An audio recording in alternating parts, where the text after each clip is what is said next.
Okay, तो सबसे पहला सवाल सनीटो की तरफ से निकलकर सामने है, जिनका ये सवाल है क्या रोमन रेंज फिर से डबल चैंपियनशिप को होल्ड करने वाले हैं। तो यार देखो, इस सवाल का जवाब मैं कई बार दे चुका हूँ। अगेन मैं आपको फिर से बता रहा हूँ, मुझे नहीं लगता डब्ल्यू वाले दोनों टाइटल को फिर से कंबाइन करने वाली है। रोमन रेंज 2025 के अंदर अगर चैंपियन बनते हैं तो मेरे ख्याल से भाई रोमन रेंज का टाइटल रेंज ज्यादा लंबा रहने नहीं वाला है। तो बहुत बेसिक सी बात है भाई, डब्ल्यू वाले अब रोमन रेंज को भाई पुश नहीं करने वाली है। आप समझो, अगर आप क्लास में 4th आते हो तब आप मेहनत करके नंबर 3 पर आ सकते हो, नंबर 2 पर आ सकते हो, या फिर नंबर 1 पर आ सकते हो। ऑलरेडी अगर आप क्लास में नंबर 1 पर हो तो मतलब भाई उससे ऊपर आप रैंक पर नहीं जा सकते हो। तो रोमन रेंज अभी करंट टाइम में कंपनी के ऊपर मतलब सबसे टॉप पर है। रोमन रेंज से ऊपर मतलब करंट टाइम में कोई भी बंदा है ही नहीं। तो बेसिकली अब रोमन रेंज का ये काम है कि बाकी रेसलर को टॉप पर ले जाना। रोमन रेंज भाई ऑलरेडी टॉप पर पहुंच चुके हैं, तो अब ये बेसिकली बाकी रेसलर के साथ रिवलरी करके अब उनको ऊपर ले जाएंगे। रोमन रेंज ऑलरेडी टॉप पर करंट टाइम पहुंच चुके हैं। तो मेरे ख्याल से डब्ल्यू वाले फिर से मतलब इनको डबल चैंपियन बनाएगी नहीं, और बाकी ऐसे रेसलर कोई इस लायक नहीं है। आप कोडी रोड्स को लेकर ऐसा सोच सकते हो डब्ल्यू वाले कोडी रोड्स को डबल चैंपियन बनाएगी? मेरे ख्याल से ऐसा कोई भी नहीं सोच सकता, क्योंकि जब एक टाइटल को नहीं संभाल पा रहे तो डबल चैंपियन को मतलब कहां से संभालेंगे। बाकी फ्यूचर में ऐसा देखा जाएगा, कोई ऐसा रेसलर आएगा जो कि डबल चैंपियन बन सकता है, जैसे जेका फाटो हो गए, सोलो सिको हो गए, पर हाँ करंट टाइम ऐसा कोई भी नहीं है। वैसे देन इसको नेक्स्ट सवाल निकलकर सामने आता है देविका की तरफ से, जिनका ये सवाल है blood line versus blood line वाले मैच के अंदर कौन सा ब्लड लाइन विन करने वाला है। तो यार देखो, इसका बहुत सिंपल जवाब है, अगर रॉक का इंटरफेरेंस अगर हमें सर्वाइवल सीरीज के अंदर देखने को मिलेगा तब शायद से रोमन रेंज का टीम हार सकता है। नहीं तो भाई there is a high chances कि भाई इस मैच के अंदर 100% रोमन रेंज का टीम जीतने वाला है। और उसके पीछे का बहुत सिंपल रीजन है, अगर सोलो सिको का टीम अगर रोमन रेंज से हारते हुए तो मतलब तभी भाई उनका तारीफ ही होगा। आप समझो, अगर सोलो सिको अगर रोमन रेंज के साथ रिवलरी करना, भले ही सोलो सिको मैच के अंदर हारा, फिर भी भाई मतलब सोलो सिको को भी पुश मिलेगा। तो मेरे ख्याल से भाई बस यही कंडीशन है कि मतलब अगर रॉक का इंटरफेरेंस अगर देखने को मिल जाए तब भाई शायद से रोमन रेंज मैच को हार सकते हैं। बाकी भाई रोमन रेंज का टीम बहुत तगड़ा है, जे उसो हो गए, जिमी उसो हो गए, या फिर सैमी ज़ून हो गए, सारे लोग बहुत तगड़े हैं। तो कुल मिलाकर बात है, अगर किसी का इंटरफेरेंस नहीं होता तब भाई रोमन रेंज का टीम का जीतने का बहुत ज्यादा हाई चांसेस है। वैसे देन इसको नेक्स्ट सवाल निकलकर सामने है ब्रेंद की तरफ से, जिनका ये सवाल है क्या ब्रॉन ब्रेकर हमें बेबी फेस देखने को मिलेंगे। तो भाई देखो, सबसे पहले मैं इस बात से खुश हूं कि भाई डब्ल्यू वाले ब्रॉन ब्रेकर को एज ए हील ही रखिए, मतलब बेबी फेस उनको नहीं बनाई। दूसरी चीज भाई, ब्रॉन ब्रेकर अगर हमें बेबी फेस एज ए देखने को ना मिले तो मेरे ख्याल से ज्यादा बेटर होगा, क्योंकि डब्ल्यू वाले भाई ब्रॉन ब्रेकर को as a power house current में कंसीडर कर रही है, एज ए गोल्डबर्ग कंसीडर कर रही है। तो मेरे ख्याल से डब्ल्यू वाले अगर इनके अंदर अगर हील कैरेक्टर डालेगी तो मेरे ख्याल से ज्यादा तगड़ा होने वाला है। बेबी फेस भी अच्छे खासे काम कर सकते हैं, पर मेरे ख्याल से अगर हील कैरेक्टर रहेगा तो ज्यादा बेटर रहेगा इनके लिए। दूसरी चीज भाई, ये बेबी फेस कब देखने को मिलेगा, तो मेरे ख्याल से डब्ल्यू वाले अगले साल इनको बेबी फेस बनाने वाले। देखो, मैं आपको डब्ल्यू कंपनी का एक सच्चाई बताता हूँ, कोई भी हील रेसलर रहता है उसके लिए बहुत आसान हो जाता है सारा चीज को करना। जैसे Cody Rhodes as a baby face current में सक्सेसफुल नहीं, पर भाई Cody Rhodes as a heel W company के अंदर मुझे पता अच्छे से सक्सेसफुल हो सकते हैं। एक और मैं आपको एग्जांपल देकर बताता हूँ, रोमन रेंज इतने ग्रेट रेसलर पिछले 4 साल में क्यों बन पाए, क्योंकि भाई रोमन रेंज ने अपना कैरेक्टर को चेंज किया। हम सब जो ह्यूमन बीइंग है ना भाई, सबका एक मतलब एक नेचर होता है। हम लोग मतलब जितना भी हीरो को पसंद कर ले, पर भाई हम लोग को विलेन ज्यादा पसंद आता है, और रोमन रेंज एक विलेन हो, विलेन का कैरेक्टर है, मतलब हम लोग सारे लोग पसंद किए तभी रोमन रेंज सक्सेसफुल हो। तो ब्रॉन ब्रेकर मेरे ख्याल से अगर सक्सेसफुल अगर होंगे तो भाई मेरे ख्याल से एज ए हील ही सक्सेसफुल होने वाले, और बेबी फेस कैरेक्टर इनका देखने को मिलेगा, पर भाई ज्यादातर टाइम एज ए हील ही काम करने वाले। वैसे देन इसको नेक्स्ट सवाल ऑफिशियल की तरफ से निकलकर सामने है, जिनका ये सवाल है गोल्डबर्ग वर्सेस गुंथर का मैच हमें कब देखने को मिलने वाला है। तो भाई देखो, इसको लेकर WrestleMania.com वाले ने आज सुबह जस्ट अपडेट दिया कि मतलब सर्वाइवल सीरीज के अंदर आपको गुंथर वर्सेस गोल्डबर्ग का मैच आपको देखने को मिल सकता है। और आपको अगर याद हो तो 2016 में भी गोल्डबर्ग जब वापस आए थे तो वो सर्वाइवल सीरीज के टाइम पर ही वापस आए थे। तो मेरे ख्याल से भाई गोल्डबर्ग आकर सर्वाइवल सीरीज के अंदर ही मैच रेसल करने वाले गुंथर के साथ ऐसा हो सकता है। और अगर नहीं भी आते हैं फिर भी भाई हमें अगला साल रॉयल रमल के अंदर मैच जब देखने को मिलेगा तो भाई मेरे ख्याल से हम लोगों को कोई टेंशन नहीं लेना चाहिए। गोल्डबर्ग अब वापस आ चुके हैं, मेरे ख्याल से इस बात को लेकर मेरे ख्याल से सारे लोग को खुश होना चाहिए। अभी से लेकर WrestleMania 41 से पहले आपको गोल्डबर्ग वर्सेस गुंथर का मैच देखने को मिलेगा ही मिलेगा। वैसे करंट रिपोर्ट के अकॉर्डिंग आपको सर्वाइवल सीरीज के अंदर इनका मैच आपको देखने को मिल सकता है। वैसे देन इसको नेक्स्ट सवाल उत्सव की तरफ से निकलकर सामने है, जिनका ये सवाल है कोडी रोड्स वर्सेस गुंथर के मैच के अंदर कौन सा रेसलर विन करेगा। तो भाई देखो, अभी करंट में जितने भी रिपोर्ट आ रहे हैं सारे रिपोर्ट का यही कहना, गुंथर इस मैच के अंदर हरा देने वाले कोडी रोड्स, मतलब कोडी रोड्स इस मैच के अंदर हारने वाला, गुंथर इस मैच के अंदर विन करने वाले। कुछ लोग का इनफैक्ट ये भी कहना कि मतलब कोडी रोड्स पास आउट कर जाने वाला गुंथर के सामने। तो मेरे ख्याल से भाई डब्ल्यू वाले मेरे ख्याल से भाई गुंथर को नहीं हराने वाले, साथ से कोडी रोड्स इस मैच के अंदर हारने वाले। दूसरा चीज भाई मैं आपको ये भी बता दे रहा हूँ, भाई कोडी रोड्स भाई डायरेक्टली गुंथर से किसी भी हाल में हारने नहीं वाले। जो सबसे कॉमन जो एंडिंग लगता है मेरे को ये लगता है केविन ओवेंस आकर कोडी रोड्स के ऊपर एक बार फिर से अटैक कर देने वाले। भाई जस्ट उसके बाद सर्वाइवल सीरीज के अंदर मेरे ख्याल से Cody Rhodes versus Kevin Owens का मैच शायद से होने वाला है। तो मैं आप लोग 90% इस बात को कंफर्म मान लो कि भाई केविन ओवेंस के साथ से इंटरफेरेंस हमें देखने को मिल सकता है। गुंथर तो भाई इस मैच के अंदर किसी भी हाल में हारने नहीं वाले, गुंथर भाई किसी भी हाल में विन ही करने वाले। देन इसको नेक्स्ट सवाल गिरू की तरफ से निकलकर सामने है, जिनका ये सवाल है क्या रोमन रेंज का हमें हील कैरेक्टर देखने को मिलेगा। भाई मुझे सीरियसली नहीं लगता कि भाई आपको रोमन रेंज का आपको हील कैरेक्टर फिर से आपको देखने को मिलने वाला है, क्योंकि भाई उसके पीछे का बहुत सिंपल रीजन है। भाई रोमन रेंज को जो भी करना था डब्ल्यूडब्ल्यूई कंपनी के अंदर अब वो करंट टाइम में कर चुके हैं। रोमन रेंज फिर से चैंपियन बनेंगे, फिर से मतलब 2 साल 3 साल का टाइटल रेन ऐसा कुछ भी रखने नहीं वाले। दूसरी चीज भाई रोमन रेंज जब इस बार जो वापस आए तो भाई रोमन रेंज अपना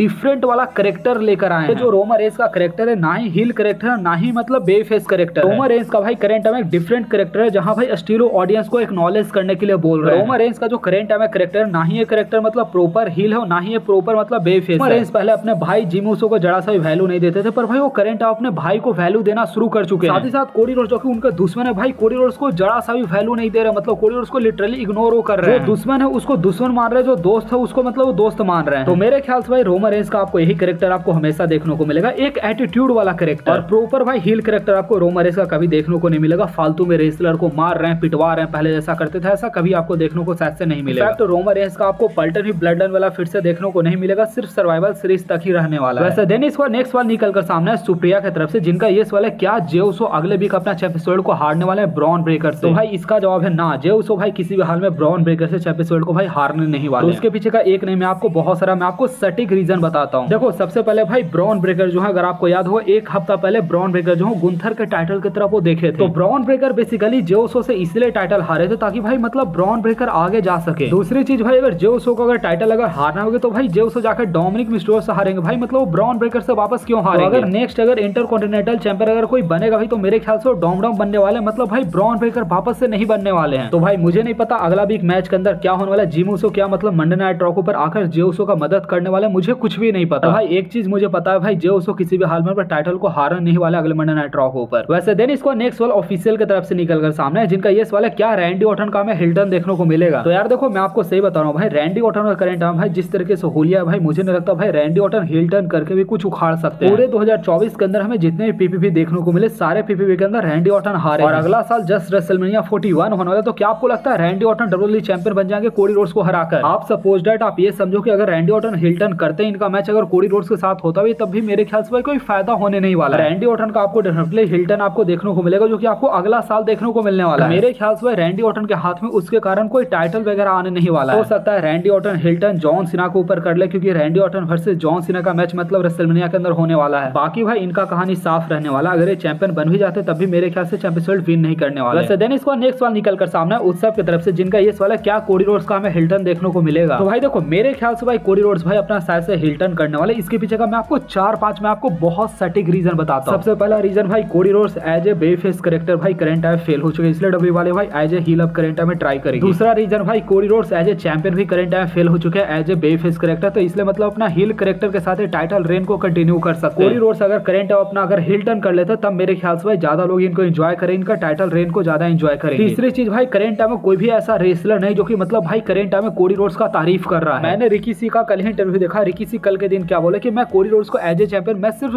6 का रेटिंग देता हूं। इसके अलावा अंडरटेकर वगैरह जितने भी लोग भाई सारे लोग ऑलरेडी इस बात को बोल चुके हैं कोडी रोड्स को हील कैरेक्टर ही ट्राई करना चाहिए, क्योंकि भाई सारे लोग को पता भाई कोडी रोड्स एज ए मतलब भाई baby face current time fail हो चुके हैं। 5वां रीजन मैं आपको बताता हूं, डब्ल्यूडब्ल्यूई कंपनी को एक बार फिर से उनका सबसे बड़ा बेबी फेस कैरेक्टर फिर से उनको मिल चुका है, जिसका नाम है ट्राइबल चीफ रोमन रेंज। जो डब्ल्यूडब्ल्यूई वालों को पता है भाई रोमन रेंज और कोडी रोड्स का हमें कभी न कभी मैच करवाना होगा। और आप लोग खुद समझो अभी भले ही दोनों मतलब करंट टाइम में दोस्त है इसलिए भाई हेट नहीं मिला, पर भाई दोनों जैसे एक दूसरे के अगेंस्ट होंगे भाई कोडी रोड्स को हेट मिलना शुरू हो जाएगा। और रेसलमेनिया 41 में हम सबको पता भाई इन तीनों का हमें मैच देखने को मिलेगा, तो भाई यहाँ पर कोडी रोड्स को पहले ही हेट मिलना शुरू हो जाएगा। डब्ल्यूडब्ल्यूई वाले भाई मतलब कोडी रोड्स को भाई सेम कैरेक्टर के साथ तीनों रेसलमेनिया के अंदर रखने नहीं वाले, इसलिए भाई कोडी रोड्स का कैरेक्टर यहाँ पर चेंज करना होगा। तो ऐसा बहुत सारा रीजन है भाई, मेरे को ऐसा लगता है डब्ल्यूडब्ल्यूई वाले भाई शायद से कोडी रोड्स को लेकर अब एक्सपेरिमेंट शायद से कर सकते हैं। आप लोग अभी करंट टाइम में केविन ओवेंस का भी इंसिडेंट देख सकते हो भाई, केविन ओवेंस के साथ कैसा करंट टाइम में हो रहा है। मे भी भाई मैं तो कंफर्म हूं कि भाई शायद से आपको कोडी रोड्स का आपको हील कैरेक्टर ही देखने को मिलेगा, डब्ल्यूडब्ल्यूई वाले शायद से एक्सपेरिमेंट करने वाले। भाई आज मैंने दांत निकलवाया तो भाई बड़ा मुश्किल हो रहा है, फिर मैंने वीडियो आपके लिए बनाया, तो भाई सारे लोग वीडियो को लाइक करके सारे लोग चैनल को सब्सक्राइब कर देगा। जिन लोगों को मेरे से बात करना है इंस्टाग्राम के ऊपर सारे लोग आ सकते हैं।